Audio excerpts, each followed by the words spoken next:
And meron tayong ground pork dito. Tapos, ilalagyan po natin dito ulit, ipalaman sa sili at iprito po. Yan. Dalawa po yan na ground pork.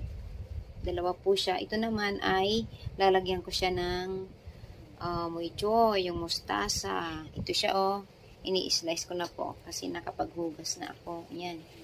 Ni-slice ko na siya na ito yung preserve. Yan, mustasa yata yan. Hindi ko alam kung anong pangalan niya. Mojoy. Ayan, so ito po nahugasan na sila. Yung iba, hindi sila naghugas ng mga ganito nila. Nakikita ko yung mga nagluluto ng mga ground pork, minced pork. Hindi sila nagluto mga beef na mince. Hindi sila naghugas. Pero ako tuwing bili ako ng ganyan, nahugasan ko kasi hindi ako kumpiyansa. Tapos may have this also gulay. Ayan, ilaga lang. So, yan, ang lulutuin po natin. Isang chicken. Yung ating minced pork, nilagay ko na po yung preserved na vegetable, yung aking hiniwa-hiwa. Lagyan na natin siya ng kunting asin. Lagyan na rin po natin siya ng kunting chicken powder. Lagyan po natin siya ng pepper powder.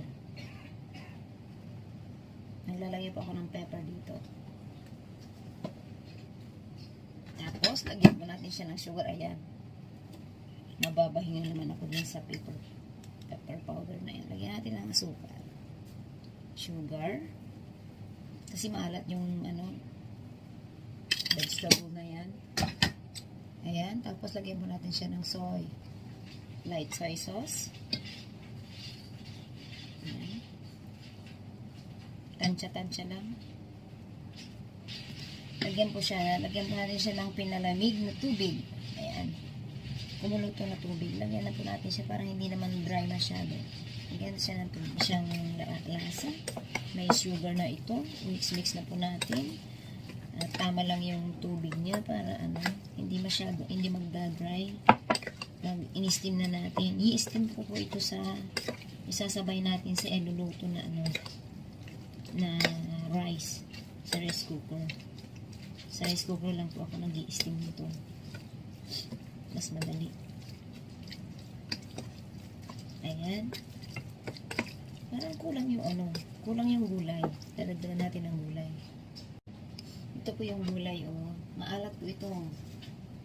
Mustasa basta anong gulay ito.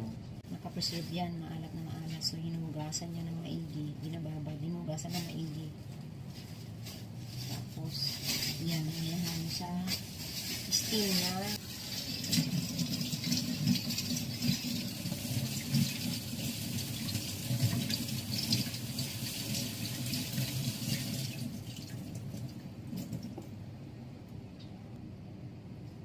pandagdag lang kasi pinulang dito yung nilagay nating gulay. Pandagdag lang po. So, slicein natin. Slicein natin yung matigas na bahagi niya. Slicein natin. Slicein natin ito. Dahil ito lang kaliliit. Slice. Lagyan natin dyan. Halo na rin sa mince. Haluin natin ulit. Ito. Natin. Pwede na yung gulay niya. Kasya. Mas marami yung mince ko. Kunti yata ang gulay na ilagay ko.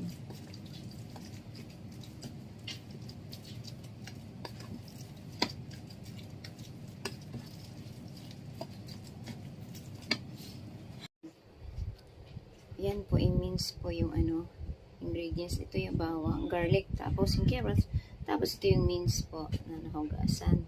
May flour, tapos asin, tapos egg. Yan po, ipalaman po natin dyan sa sili. Yan po yun. Ayan. Carrots po. Ay, pipino po natin yung ganyan po. I-mince po natin na parang yung carrots na gano'n. Tapos may egg. Tapos meron, lagyan natin ng pepper. Isang kayo nilagay yung aking pepper. Ayan. Tapos flour. Tapos asin. Tapos ito. Lagay po dito. Pag natapos na po ito, lagay na yan. At dyan po natin ipapalaman. Carrots. garlic and carrots.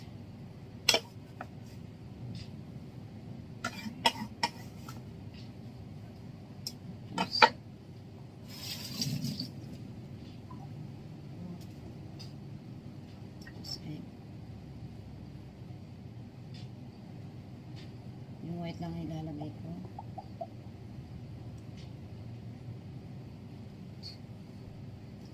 Tapos natin siya ng pepper.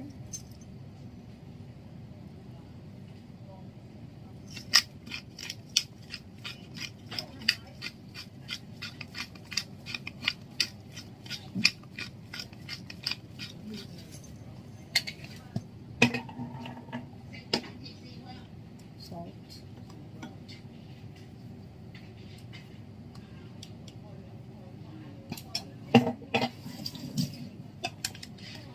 Yan.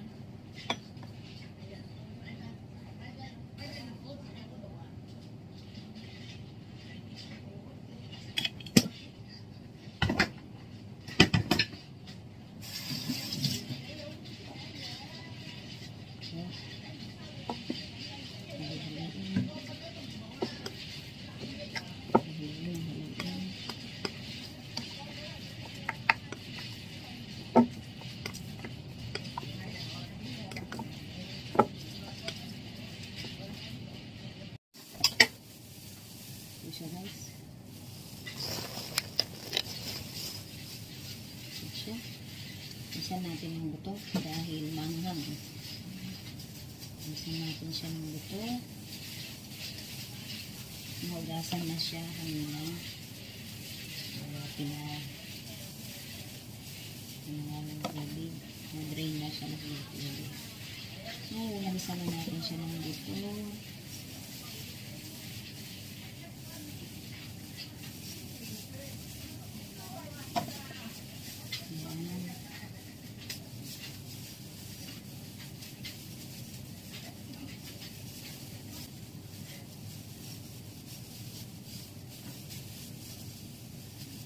Mahal tong sili.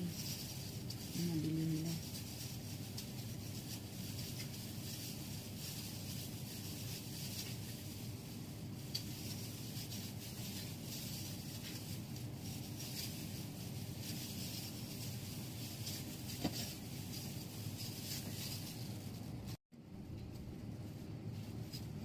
Nilagyan na natin ng paraman. Ang dali ito matanggal. Ito tanong. Hindi ko makapit. Pag prito ko, natatanggal naman ito.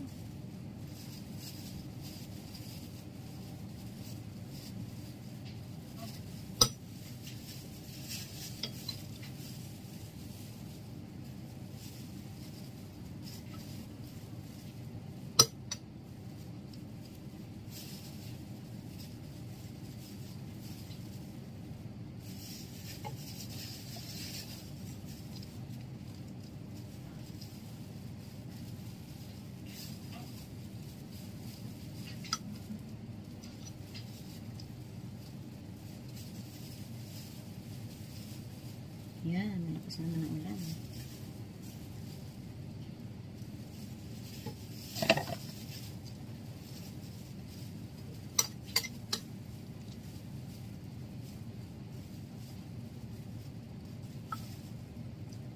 Malakas naman ang ulan.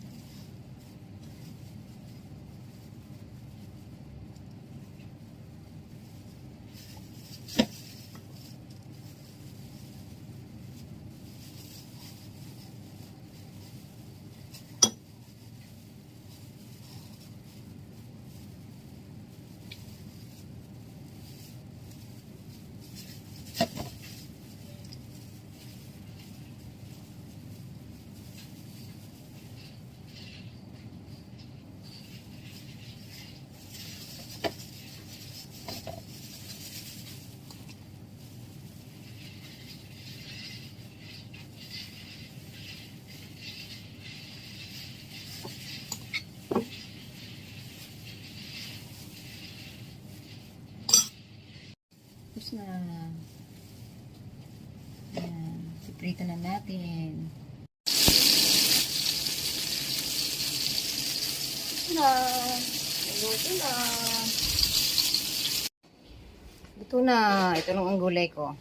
Ang niluto ko lang siya sa nilubog ko lang siya sa may soup. Hindi na ako nagpakulo ng tubig. At ito ay sinunog na sili. Oy, manghang yan. Masarap yan. Patang.